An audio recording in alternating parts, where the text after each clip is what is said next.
Olá pessoal, meu nome é Marcelo Santos, eu sou psicanalista e aqui no canal nós falamos muito sobre psicanálise e assuntos relacionados à área de saúde mental.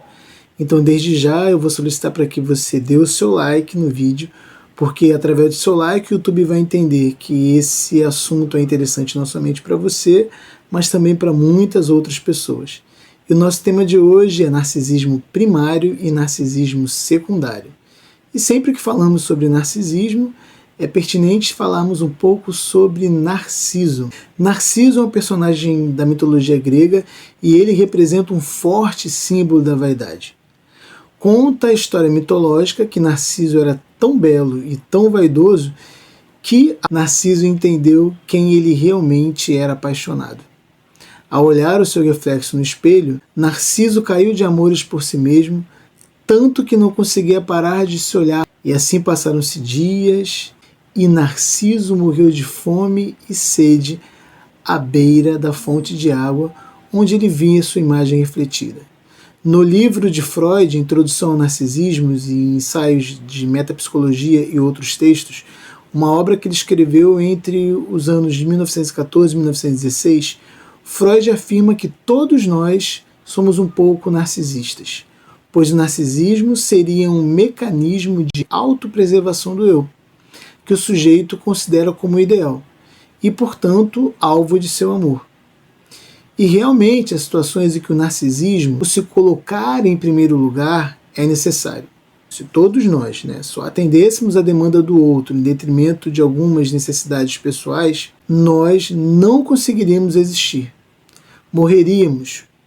Na visão psicanalítica, o narcisismo é entendido como parte do desenvolvimento humano. A criança tem o seu período narcísico, o que chamamos de narcisismo primário. Nesse período, os pais inconscientemente estimulam esse narcisismo através dos mimos e cuidados e às vezes até superproteção, fazendo com que a criança se sinta o centro do universo. Isso é o narcisismo primário. Primário quando a criança nasce, onde principalmente a mãe, sua função materna, terá que abrir mão do seu narcisismo quase que por completo para atender às demandas do recém-nascido, do bebê em desenvolvimento. Nesse período, na cabeça da criança, em narcisismo primário, ela deseja e as coisas acontecem. E assim ela se satisfaz em seus próprios desejos. Isso é saudável e necessário, até um certo ponto, pois gradativamente a mãe volta a se enxergar como uma mulher que deseja também, além de ser uma mãe. O pai, função paterna, tem uma participação interessante nesse processo de retomada dessa mulher, contribuindo nesse entendimento que, além de mãe, ela é uma mulher que também deseja. E assim a criança vai aprendendo de forma gradativa e não traumática, vamos dizer assim, que nem tudo é conforme o seu desejo. Gradativamente vai entendendo que a mãe busca também essa satisfação através dessa figura paterna. A criança vai se frustrar, sim, mas ela vai aprendendo de forma natural, descobrindo que os outros não existem somente para servi-la. Mas esse período do narcisismo primário é necessário para o bom desenvolvimento da criança. Agora, há também um outro tipo de narcisismo. É o que chamamos de narcisismo secundário. E quando ele ocorre? Ele ocorre quando esse período do narcisismo primário não aconteceu de forma devida. Ele foi falho. Ou seja, a mãe e o pai não conseguiram fazer com que a criança se sentisse o centro, porque nem toda mãe consegue desenvolver plenamente a sua função materna. Isso não significa necessariamente que essa mãe seja uma mãe narcisista. Talvez essa mãe seja ainda muito imatura, talvez ela tenha tido esse filho quando era muito nova, talvez ela tenha passado por um trauma durante a gravidez, necessidade de trabalhar, ou seja, são N fatores que não nos cabe julgar. Então essa criança vai construir o seu ego, vai crescer com essa percepção de falta, buscando saciar esse desejo que não foi suprido nesse período do narcisismo primário, através de quem? Em todas as pessoas que estão em sua volta. Ou seja, o sujeito volta para essa busca da mesma forma que ocorria no período infantil. Chamamos esse processo de narcisismo secundário. Em toda relação, o sujeito em narcisismo secundário, ele vai buscar ser o centro. Se ele está namorando, ela precisa que o namorado, a namorada veja como centro. No trabalho, o que ela faz sempre precisa ser o melhor, ela precisa ser o centro, ou seja, ela tem esse narcisismo desregulado. E há tratamento para narcisismo secundário?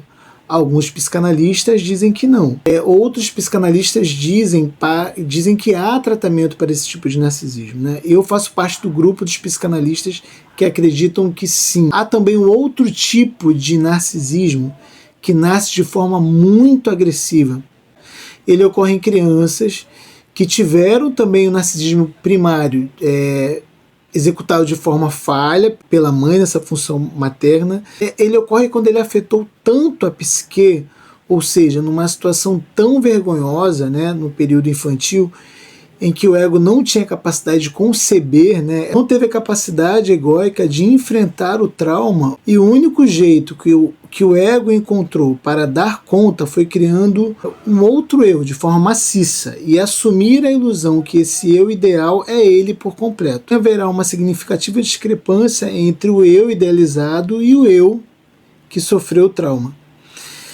E é por isso que a personalidade de quem é agressivamente narcisista passará a vida, né? Essa pessoa passará a vida preenchendo camadas nessa psique, para não ter contato com esse eu traumatizado, utilizando tudo que for possível para manter concreto, vamos dizer assim, para manter esse eu que foi idealizado. E nessa raiz tão profunda de narcisismo, né, há tipos que foram identificados, há tipos de narcisismos que foram identificados por excelentes autores. E esse tema narcisismo é muito vasto. Mas nessa situação, né, de que o narcisismo nasceu de forma tão agressiva, né, o sujeito ele cria tantas camadas para não chegar até o eu traumatizado. Os psicanalistas são unânimes em dizer que o tratamento não tem cura, né? Uma vez narcisista, vai ser narcisista, por mais que o sujeito faça o tratamento, vai amenizar a situação dele, ele vai aprender a viver em sociedade, né? Vamos dizer assim, sem ferir, sem magoar tantas pessoas, mas humanamente falando, os psicanalistas concordam em dizer que para esse tipo de narcisismo tão agressivo, há uma série de autores em que eles classificam, né, os tipos de narcisismos, excelentes autores inclusive. É interessante finalizarmos o vídeo falando sobre Narciso. E talvez seja necessário nos questionar sobre o quanto de Narciso carregamos em nós. Há um versículo bíblico que diz: amarás ao teu próximo como a ti mesmo. Parafraseando, seria algo do tipo: cuide do seu próximo como você cuida de si mesmo.